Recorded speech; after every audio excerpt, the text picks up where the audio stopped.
continuation, that is course outcome CO4, where you will be learning about the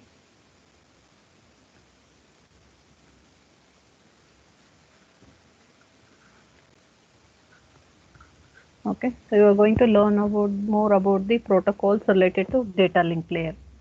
Okay, you already learned in the previous chapter the first.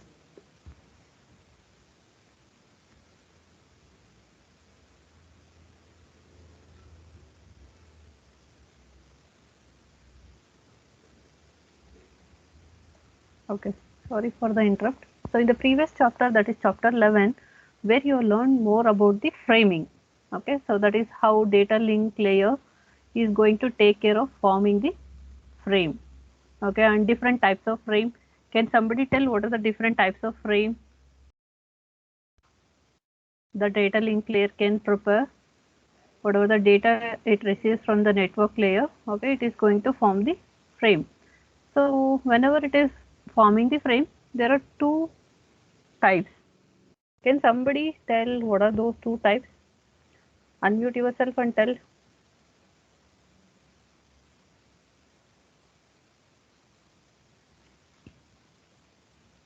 Yes. What is the type of frame structure we have discussed in the last class? Bit stuffing, byte stuffing. Okay, that is with respect to overcome the problem of like the conflict, because in case if the flag is part of data or payload, so to differentiate that, okay, so two techniques are used: bit oriented and byte oriented, or character oriented or bit oriented. So leaving that, there are two based on the size of the frame. One is a fixed size frame we have discussed. Okay, so we have not discussed much about fixed size. We have discussed one type of protocol, that is point to point protocol. Okay, yesterday I was explaining the complete details about this point to point protocol. This is an example of variable length. Okay, variable length frame size. So one is fixed and another one is variable length. So fixed size, there is no issue. It does not require any stuffing at all, because it is having predefined size. So based on the size, the data link layer can come to know that where is the beginning and end of the frame. Whenever if the size of the frame is variable, then it requires adding flag.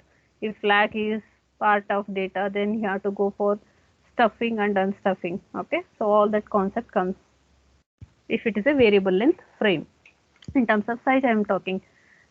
And yesterday we have discussed more on point to point protocol. Okay, what you have learned in point to point protocol? Can somebody tell? What are the things you have learned in point to point protocol? One is the frame structure, the general frame structure we have discussed. Then transition diagram.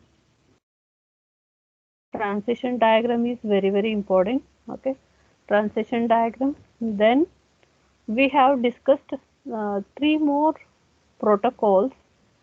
So those protocols is going to enhance the power of point to point protocol.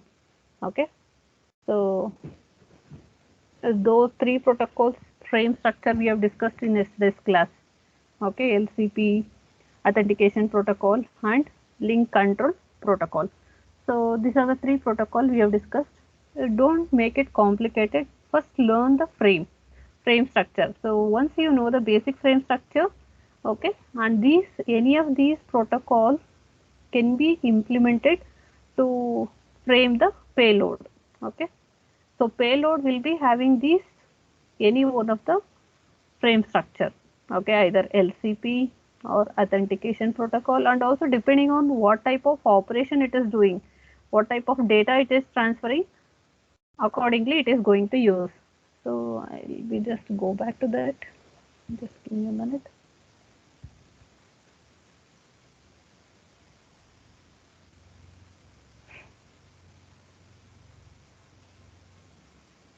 So there was the last one diagram I have shown, where you can see how exactly the complete exchange of data takes place using those three protocols. Okay, so a lot of the like terms you need to remember in LCP packet, the coding and all. So these abbreviations you should be knowing. Okay, authentication protocol, then challenge handshake protocol we have discussed. Instead of more than theory here, you should know the frame structure. Okay, then NCP we have discussed. So I wanted to go for that flow diagram. Okay, so this flow diagram shows, you can just observe. So this flow diagram shows how exactly these protocols are used when exchange of data it comes. Okay, to establish you will be using the LCP packet. See, this is a general frame structure. Within the payload you are using the LCP packet. Okay, so where it is going to, this frame structure tells this is with respect to configuration, that is to establish the link you are using these type of packet, LCP packet. Then here this is request. If the other side is ready, then it will send an acknowledgement. Okay, then if both the parties they want to go for authentication, then there will be a PAP packet is carried in the frame. Okay, and this is request and this is an acknowledgement.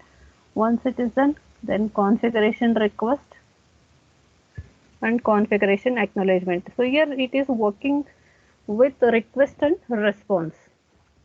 Okay, once these three steps are completed, okay, so that is establish, authentication and network. So then successfully there will be a link established between the sender and the receiver and exchange of data takes place. So once exchange of data is completed, there will be a termination. Okay, so it will terminate the link that is established using LCP packet. We have discussed, see, same structure, only the code is different. We have discussed 11 types of code for LCP. Each code indicates a particular message. Okay, so that finishes about this. Let's move on to the new chapter. Okay, that is called as multiple access.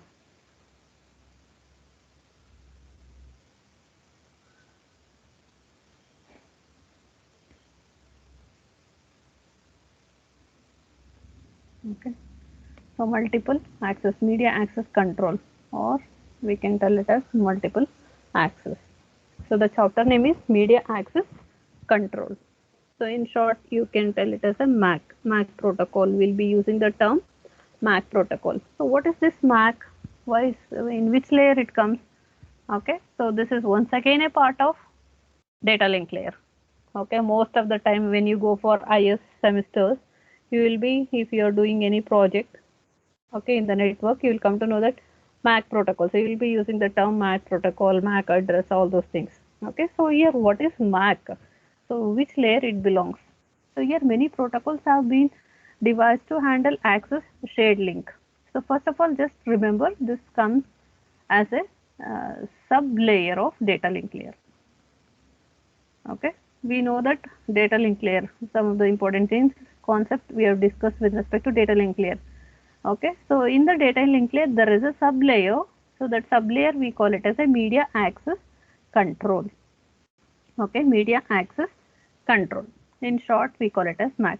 And this, whatever the sub layer it is there, so it is responsible for accessing the link. Okay, so what are the protocols it requires to access the link? Why we are discussing about accessing the link? Because many times, okay, so what happens is a same link is shared by multiple devices. Yes, no, we have discussed all these structures. So this link is shared among these three devices. So in this case, what happens? Possibility. Okay, so in this case, this is system 1, 2, 3. If two systems want to send the data at the same time, what happens? Like who can access it? Both cannot access at the same time. Okay, so who can access the media among these three? Okay, so that is decided by the protocol. Okay, so in case if consider device 1 and device 2 want to send the data, and if the devices are started sending, okay, at some point of time the data may get collide. Okay, when both the packets or frames meet each other, so during that time there may be possibility of collision may occur. Okay, whenever there is a collision, there is a loss of data or the data may be corrupted. So if that is the situation, what is the solution for that? Once again, these devices has to resend the data. Okay, every time if it is happening in the, say, first time it is sending, consider there is a collision. Next time, both the device after some timeout time, we have discussed in stop and wait protocol, no, if it does not require receive, the sender does not receive acknowledgement within the timeout time, what the sender is going to do, it is going to resend the data. Okay, so if it is a big network, large network, okay, you just imagine, so there is so much of congestion is going to form by resending the data. Okay, instead of going for resending, what we can do is that, so we need some technique, okay, some systematic way to tell who can use this media instead of allowing both the device, all the three devices. So there should be some protocol, so that protocol is going to decide who can access and make use of the media for transmission of data. Okay, so all that we are going to discuss in this concept. Okay, so let's move on and discuss more on this media access control. Okay, so it is mainly applicable for shared link, whenever link is shared, okay, among multiple devices. Okay, so all of these protocols belongs to a data link layer. So data link layer sub layer, we call it as media access control. So whatever the protocols we are going to discuss in this chapter, all those belongs to data link layer. Okay, in data link layer it is subdivided into a sub layer that is called as media access control. The name itself tells media. Media means the transmission media. Okay, the transmission uh, path who is going to use. So that is decided by the protocol. Okay, so we cannot ensure that based on that protocol 100% we cannot ensure that there is no collision. Okay, so depending on how the protocol is designed, to some extent the collision can be avoided. Okay, it can be improved by adding more some particular conditions in the protocol. So like that they have given so many different categories of protocols. We'll just need to go through all the protocols. Okay, when nodes use shared media to coordinate access to the media, it requires to follow some of these things. Okay, so here before going to this, we'll go with an analogy. Okay, so we'll go with an analogy. What is the analogy I am here taking is, so that is in assembly. Okay, in assembly what happens, I'm just going to the politics. Okay, in assembly what happens, what, how they are going to speak. So there are some conditions whenever if the person want to speak, because everybody want to share their thoughts, everybody want to tell their information. Okay, at the same time they cannot do. Okay, for that there will be some rules should be followed. That is, each people has right to speak. Okay, among those, okay, I think my text are gone here and there. Just listen to me. Okay, what are the conditions they need to follow? So each people has right to speak. Okay, who are there in the assembly, everybody should have a right to speak. Okay, only the thing is two people do not speak at the same time. Okay, I think you have seen in the news most of the time two people or three four people, everybody will be talking at the same time, but we may not understand, because everybody is talking, the information is just colliding, we are not going to understand what is happening. Okay, so for that reason, so the condition is two people do not speak at the same time. That means you just relate this to the media. Okay, don't go to the politics, just relate to the media. So here media, only any one device should be allowed to access, that is the meaning.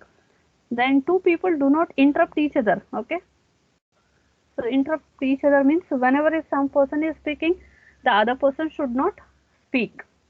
Okay, if they are speaking, once again there will be like disturbance. So nobody can understand what those people are talking.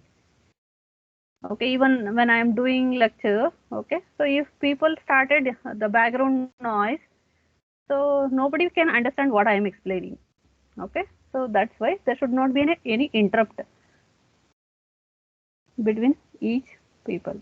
Okay, it is just simple analogy how you can relate this to the data link layer media. Okay, so only the thing is there should not be collision, and every device is having rights to access the media. Okay, but only one device should be allowed to access, so that you can ensure that there will be no collision. Considering this, we'll just look into the taxonomy of classification of the protocols. Okay, so very important and easy to understand. These protocols are very easy to understand. You need to listen carefully. Okay, so there once again there will be a lot of diagrams. Multiple access protocols. Okay, multiple access protocols categorized into mainly three. One is random access protocol, the second one is controlled access protocol, then channelization protocol. Okay, so depending on what concept they have used, accordingly these three categories of protocols are designed. The first one is random access protocol. Okay, so this is called as contention based protocol. That means every device, whichever the device want to send the data, every device will try to compete to access the media. That's why it is called as random access protocol. In this we have Aloha protocol, CSMA, CSMA-CD, CSMA-CA. Don't worry, we'll be discussing all these protocols in detail. Then controlled access protocol, you observe the keywords controlled. Okay, it is not random. There is something systematic it is applying in the protocol to access the media. Okay, one is a reservation method, then polling, then token passing. Okay, three categories, three protocols. Next we have channelization protocol. One is FDMA. Maybe you can tell what is this F stands for, because we have discussed no the previous chapters. Can somebody tell what is this FD? F stands for, T stands for. Just keep thinking FDMA, TDMA and CDMA. Okay, so these are the main categories of multiple access protocol. Okay, so now where they are going to use this random access protocol? So these protocols are implemented for LAN and WAN. Okay, local area network and wide area network. For implementing even controlled access protocol can be used in the LAN. The channelization protocols can be used in cellular telephony. Okay, so that is whatever mobile phones we are using now. How exactly it is establishing the link? Okay, if I want to call, the media should be accessed. Okay, media should be allocated for me to talk to the other person. So how exactly it is done? So this is implemented using these three methods. So we'll discuss how these three, that is frequency division multiple access, time division multiple access, code division multiple access. Okay, so all three methods we'll discuss in the later class. So today we'll concentrate on random access protocols. Okay, random access protocols. Is it clear? Are you people are following?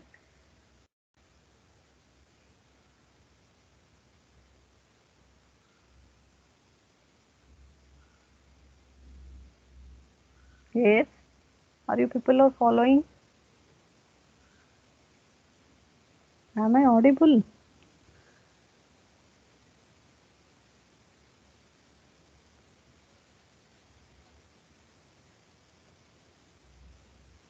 Why no response? I am audible, no? Abhishek? Yes, ma'am.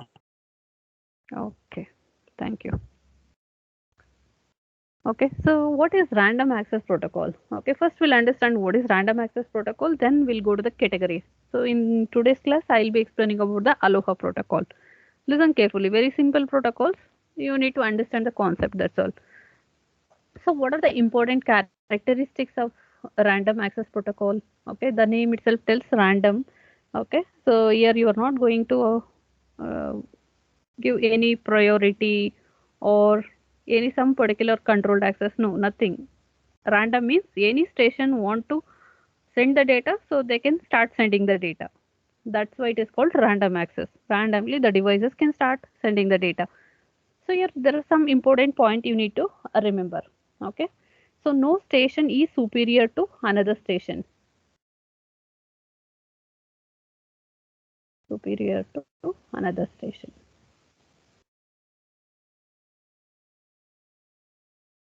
Okay. That means all the here station means the device. Okay. The device. Oh, the device which are connected to the same link. Okay. You can just consider 1, 2, 3. So each it is not having any control over the other station. Okay, no station is assigned control over the other station. So device 2 cannot control device 3. Okay, so there is no control and no devices are superior over the other device. Okay, so that is the reason it is called a random. So no station is assigned control over the other station. Okay, it cannot control any other station. So that means whichever the device want to send the data, immediately it can start sending the data. Next, to send the data, okay, to send the data, a station, okay, a station uses procedure to make a decision on whether or not. Okay, so now the protocol is required at this case. Okay, whenever the device want to send the data, okay, the protocol it is having a procedure. So according to the procedure, it will decide that the data to be sent or not. Okay, so what is that procedure? We'll be looking into each of the protocol, each protocol having its own procedure of deciding the device is allowed to send the data or not. Okay, then decision depends on, okay, the decision depends on the state of the media. Okay, it depends on the state of the media. State, what is the meaning of state here? Okay, the media may be idle, that means no device is transferring any data. Okay, in that case it is idle, or it may be busy. Okay, busy with carrying other station data. Okay, so whatever the decision it is taken by the protocol, it depends on the state of the media, either is it a idle or is it a busy. Next, this is called random access because transmission is random among the station. Okay, so there is no reservation, there is no particular time interval during which only the device send. No, there is nothing predefined a slot for each of the device. So whichever the device want to send, immediately it can start sending the data. That's why it is called random access. There is no scheduled time for station to transmit. Okay, so we have some protocols, those it will work according to these things, schedule time, reservation, all those things. We'll see that later. So now you should know what is the meaning of random access. Okay, so here this random access protocol uses method called contention method. So that is nothing but computation. Okay, whichever the device want to send, so every device will try to access the media. Okay, so that is called as contention or compete. So that is stations compete with one another to access the media. Contention means competition. Okay, so each device that are connected to the link, it is going to compete to access the media. If more than one station tries to send, okay, so if more than one station try to send, it leads to access conflict. Access means media. Okay, so accessing the media, there will be a conflict. Is it allow the device, the first device, or to second device? If both device try to access the media, which device should be allowed? There is a conflict, no? So that conflict is overcome based on the protocol you are going to use. Okay, in case according to this random access, what happens if both the stations trying to send the data, it leads to collision. Okay, there will be a collision of data, then frames will be destroyed.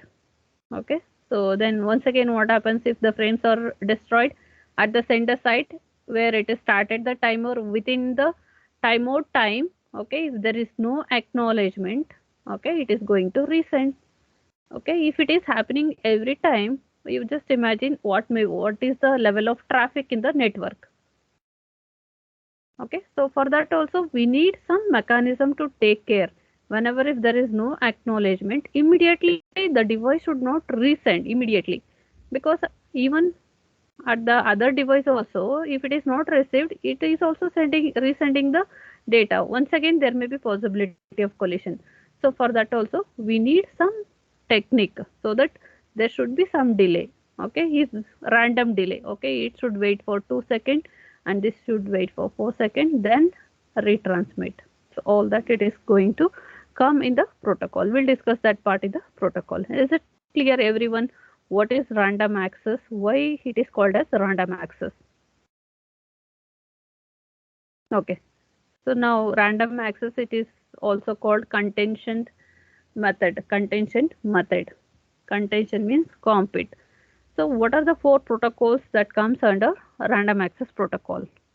Okay, Aloha.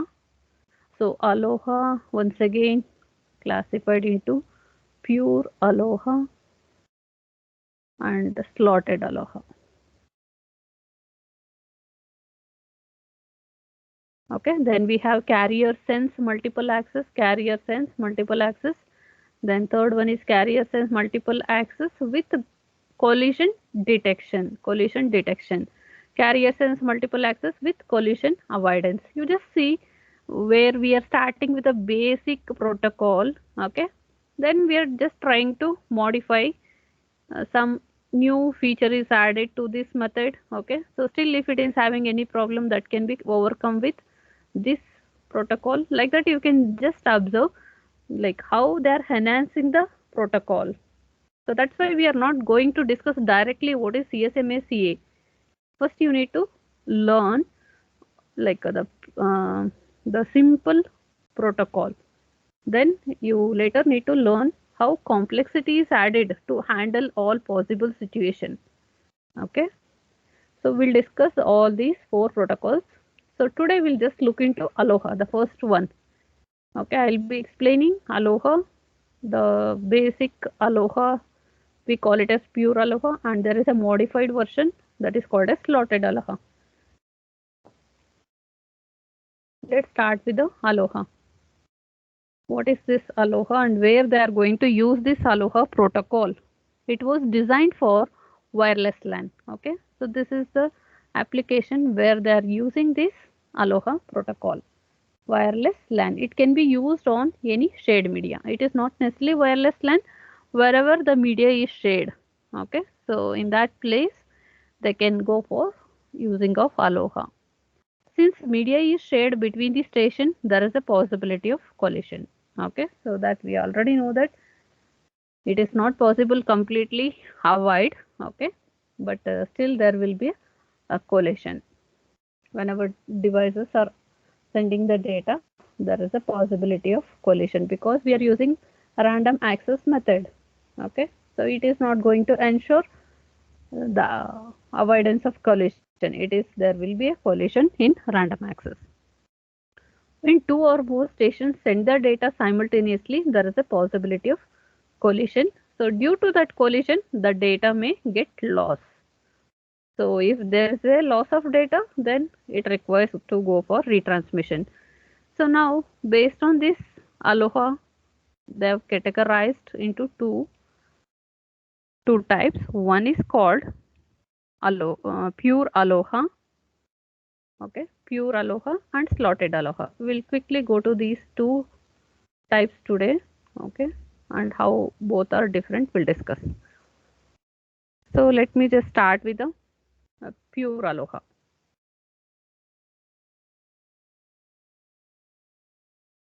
Okay, so what is pure Aloha and how this pure Aloha works? You can just observe there is a diagram. Consider, so there is a shared media, and to that shared media all the four devices are connected. Don't think that these are all separate media. Okay, so the same media, just to illustrate for you people, I have taken separate media. Okay, So all four stations connected to a same media, or the media is shared among these four stations. You can just observe there is a packet frame coming from station 1, and this is also the frame of station 1, this is frame of station 2, then this is 3, and this is station 4. Okay, so now you can just observe where is the situation the collision is occurred. You can just see here the dotted line, the time during which, so you can just see there is a thin dotted line I have put. So the packets that are coming from station 1, station 2, 3, 4. Okay, so all met within a collision here. Okay, so every at the same time, so these stations are sending the packets. This is station 1 started early, but still, okay, it is not completely transmitted. During that time only, even station 2 also started sending the data, even station 3 and also station 4. So due to this, what happens is here there is a collision. Okay, it leads to collision, and this duration it is called as collision duration.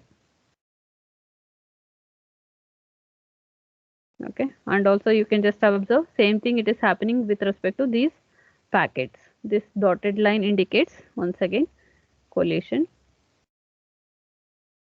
duration. Okay, what is this horizontal lines? It tells you can consider it as a time. Okay, time slot. So this is about the pure aloha. There is a possibility of more possibility of collision may occur. So you can just observe the diagram carefully. So the sender sends a frame, start the timer. So in case if you have not attended the class for stop and wait protocol, so it requires the knowledge of stop and wait protocol here. Okay, because I'll be using the term start timer, stop timer, resending, acknowledgement. Okay, if you have studied that, you will be familiar with the concept. Okay, in case if you have not attended that class, just go back and check it, how stop and wait protocol works for transmission of the frame. So here the sender sends frame and start the timer. Okay, so each station, whenever if they want to send the data, so we already know that it will start the timer and it will start sending the frame. The receiver receives the frame and responds to the acknowledgement. Okay, so this purely works on a request, I mean two-way. So that means you are sending the data. If it is received successfully, the receiver should send an acknowledgement. Without acknowledgement, it will not send the new data to the receiver. So in case if this acknowledgement does not arrive within the time, so the sender will assume that, okay, the sender will assume that this packet may be lost. Then once again it will resend. So before receiving the acknowledgement, it will keep the copy of the data whatever it is sent. Okay, if it is not receiving the acknowledgement within the time, then it will resend. Okay, if it is arrived within the timeout time, so it will send the next frame. Okay, so this is frame 1. Okay, I don't want to go back to the protocol. If you have missed, you just go back and check it, stop and wait protocol. If the acknowledgement does not arrive after timeout period, the sender resends the frame. Okay, the sender assumes that frame has been destroyed, or it is lost, or it is corrupted. Okay, anything. So since media is shared between these stations, there is a possibility of collision. Okay, whenever media is shared, if there is a dedicated link, okay, if there is a dedicated link between the devices, okay, here there is no collision happens. Okay, whenever if the link it is shared by multiple devices, then more possibility of the collision. Okay, if two stations try to resend the frame after timeout time, the frame will, you understand this. Okay, consider first time when devices are sending the, okay, so when first time it is sending, so maybe the packets sending from device 1 and 2 got collide. Okay, once again, if it is not receiving the acknowledgement within the timeout time, so both the device once again it is going to resend the frame. What happens? Once again there is a collision. Yes, no? So that is how the pure aloha works. There is a lot of possibility of collision may occur during transmission. Okay, so what are the, so how to avoid this collision? Okay, it is not possible to completely avoid. Okay, so we need some technique to enhance, at least to reduce the collision. One is, one method we call it as randomness, and the second one we call it as limit maximum retransmission. Okay, how long it can retransmit? Okay, consider these two devices keep on trying at the same time, both the devices are sending and the packet is getting collide. Okay, once again resend, collide. How long it should be done? If that is the case, the network go busy. Okay, it go busy and it leads to congestion. So all these problem occurs. So for that reason, so we need some particular condition to limit what should be the maximum time the devices can resend. Okay, listen carefully. Okay, okay, you need to understand the terms. So randomness, what is going to happen in randomness when timeout period passes? Okay, I'm just talking with respect if there is a collision. Okay, if there is a collision, how to deal with this collision? That means at least reduce the possibility of collision in terms of percentage. Okay, the first method is when timeout period passes, each station waits random amount of time before resending the frame. So this time is called as back of time, or we'll use TB, back of time. So what happens if by doing this, so before resending, okay, if it requires resending, if both the device once again starts at the same time for resending the data, possibility 100% possibility of collision. Instead of that, before resending, let this device wait for random amount of time.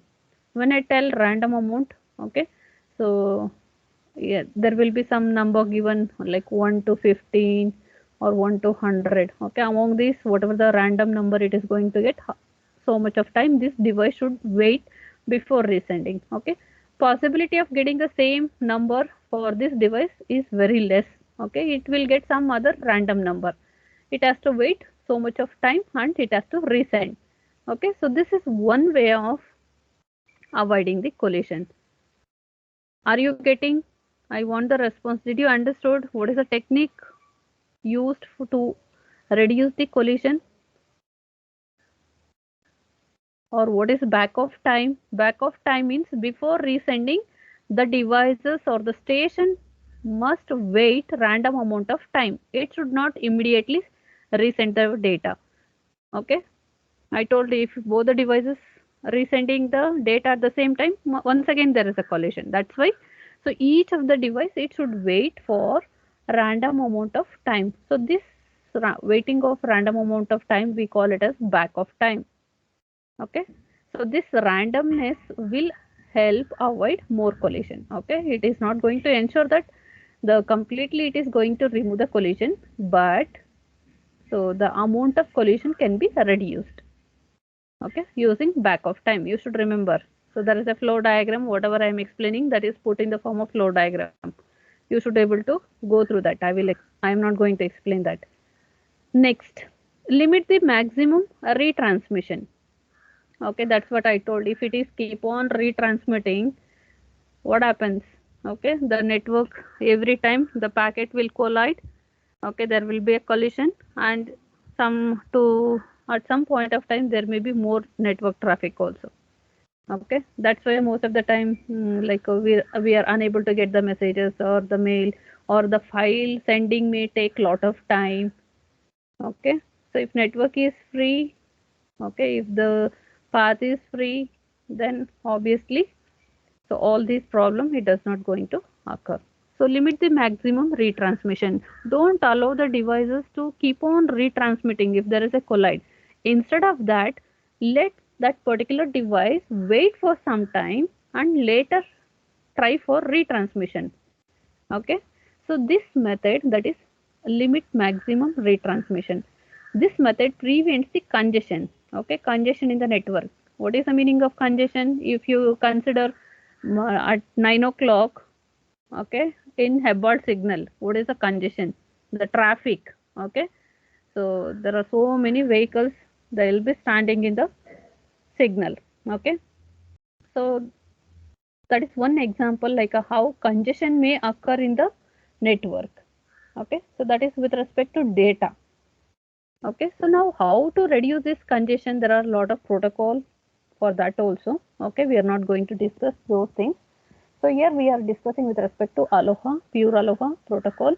So this method prevents congestion by reducing number of retransmitted frame, okay, number of retransmitted frame, okay. How long it can retransmit? There should be some limit, okay, so that the congestion can be reduced. After maximum number of retransmission attempts, okay, retransmission attempts, we can keep some value, how long it can retransmit the data if there is a collision, okay. So I think in this textbook they have kept for 15, k max up to 15. In case if it is reached a maximum retransmission of the data 15 times, okay. So once again if it is trying, it will not allow, okay. It has to wait for some time, later it has to try for resending the data that is lost or corrupted, okay. Is it clear? That is back of time and attempt of retransmission up to k max. Yes, students, can you respond? Did you understood how collision can be handled using back of time and retransmission attempts up to k max? Any queries? Yes, can you respond? Okay, you can just observe this flow diagram. Observe the flow diagram that tells how pure Aloha, whatever I explained, the same thing it is represented in the form of flow diagram, okay. You can just go to the start where k is equal to 0. What is the meaning of k? Okay, so indicates first time it is transferring, okay. Same data, first time it is transferring. So initially k is equal to 0. Next time, in case due to collision, okay, due to that particular packet is collide, if it requires to go for retransmission, k should be incremented, okay. Next, send the frame, okay, it will start send the frame and it will wait for 2 cross TP. So that is propagation time, okay. So why 2 cross TP? Propagation should be only TP, no? Why 2 TP? Because it is sending and it is waiting for an acknowledgement, round trip time, okay. This is also called round trip time, RTP, okay. So waiting time, how long this device should wait for retransmission is 2 into TP, okay, propagation time. And why 2? Because it is waiting for an acknowledgement. After receiving acknowledgement, then only it will decide that it has to be resent or it has to send the new data, okay. So now after 2 cross TP, there is a condition, okay. Is it acknowledgement is received this within this 2 TP? Okay, consider maybe not. If it is yes, okay, you just see if it is yes, true, okay. So the transmission of that particular frame is success. There is no issue. Okay, if the acknowledgement is received within the time, okay, within this time, so then there is no issue. Okay, the packet is sent successfully and acknowledgement is also received. Next, in case, okay, either the packet may be lost or acknowledgement may be lost. If it is acknowledgement is not arriving within the timeout time, okay, after this 2 into TP, if it is not arriving, I'm just asking, acknowledgement received within this waiting time? No. Condition is false, okay. Increment k is equal to k plus 1. Why we increment k plus 1? Because now I need to retransmit the data, okay. So initially it was 0, so that's why it is incremented. Now it is going to resend because acknowledgement is not received within the time. Then You are going to check the condition. Is it k is greater than k max? What is k max? I have kept the k max value up to 15. Okay, k max value is kept 15. That means 15 times it can retransmit. After that, it should not retry. Okay, k max, it's, if condition is true, according to our case, it is true, then choose R.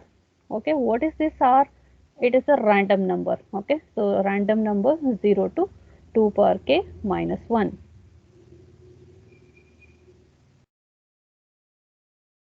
Somebody switched on video. Can you just switch off the video? Okay. So 0 to 2 power k minus 1. So that means what is this R? So this R indicates how long it has to wait. Okay. How long it has to wait before retransmission. So that is calculated based on back of time. That is TB, to avoid the collision. So back of time is nothing but that is R into TB. Okay, transmission and the propagation time of that particular frame. R is the random number.